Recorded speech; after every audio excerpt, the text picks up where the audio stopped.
السلام علیکم. دا نن د باندې یو ناشنا بیان اورو. کله چې موږ مړه شو زموږ وجود چې کوم اندامونه دي دا د یو بل نه جدا دي، خو د وخت په ذریعه باندې راویځای شوي دي.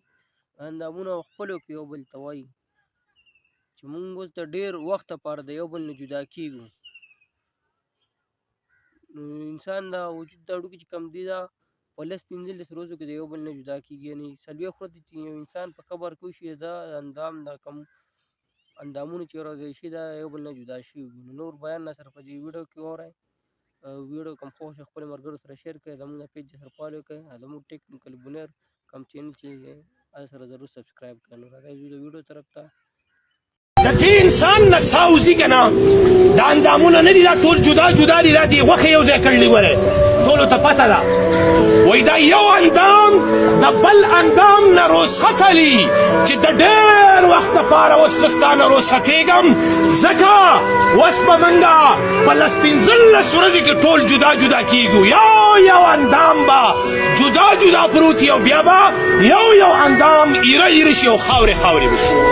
وګورئ څنګه ښکلي لاسونه دي، څنګه خپې دي او څنګه سترګې او څنګه اندامونه، او څومره ټاټ باټ پې موږ ګرځو او څومره په غرور او تکبر په دې ځمکه باندې خپې ږدو. دا اندامونه به جدا جدا شي، 40 ورځې چې کته په ځمکه کې پوره شي بس انسان غوښه، د انسان سترګې، د انسان تمام اندامونه چې دی دا پرېجېدو باندې شروع شي. دغه زموږ حیثیت دی. ځکه خو الله رب العالمین فرمایي قتل الانسان ما اکفره.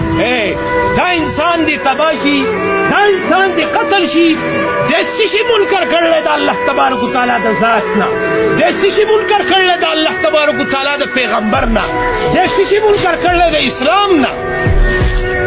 من أي شيء خلقه من نطفة خلقه فقدره. ده من د څه نه پیدا کړلی، د یو نطفې نه موږ پیدا کړلی او د اوبو د یو څاڅکي نه موږ پیدا کړلی او نن چې دی په ځمکه باندې ګرځي وایي یاره دا هغه ځای نه واله او دا د هغه ځای پورې دا زمونږ دا زما وایي دا ځمکه خاندي چې دی کله دا خبره کوي چې د خدای بنده زه ستا یمه که ته زما یې. هره ورځ دا د انسان دا قبر دی انسان ته آواز کوي ماله به راځې وایي ستا دا ډوکي به زه په یو بل کې داسې ورولم ښه مګر ځه لا تمشي فی الارض مرحا، مګر زه داسې په غرور باندې، مګر زه داسې په تکبر باندې ماله به راځي. او واوره ګورئ زما پیغمبر صلی الله علیه وسلم وایي فرمایلي چې په دې قبر کې په یو ناکاره سړي پسې چې کم لړم راښکاره کېږي هغه لړم د اوښ ده غټ دی. کم مار چې په دې قبر کې دی د هغه قبر د دې قبر د مار زهر چې دی هغه دومره سخت دی، دومره چې هغه په سمندر کې خپله ژبه ککړه کړي، د سمندر تمام مخلوقات به مردار شي او د سمندر نه به ترکول جوړ شي د هغه د زهرو په وجه باندې. چې کله دله تپوس وکړي او دی وایي درته ووایي چې من ربک او دی وایي چې ها لا ادري ما ته څه پته ده ځکه چې زما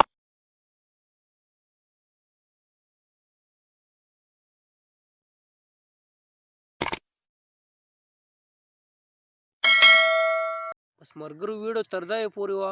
موږ چې الله پاک د کوم مقصد دپاره دنیا ته رالیږلي چې هغه مقصد پوره کړو. یعنې زموږ مقصد چې کوم دی هغه آخرت دی او ضرورت چې دی زموږ دنیا ده. خو موږ دا کار ورته کړی مقصد هم دنیا ګرځولې او ضرورت چې دی هغه آخرت دی. نو موږ هم په دنیا چې څه مقصد دپاره الله پاک رالیږلي چې هغه مقصد پوره کړو او په دنیا کې تکبر او غرور نه کوو. یعنې د دې مولانا صاحب بیان تاسو واورېدو چې بیا به زموږ د اندامونو نه یو بل نه جدا وي او آخرت کې چې بیا زموږ نه کوم الله پاک تپوس پوښتنه کوي دا یې جوابونه به راسره هم نه وي.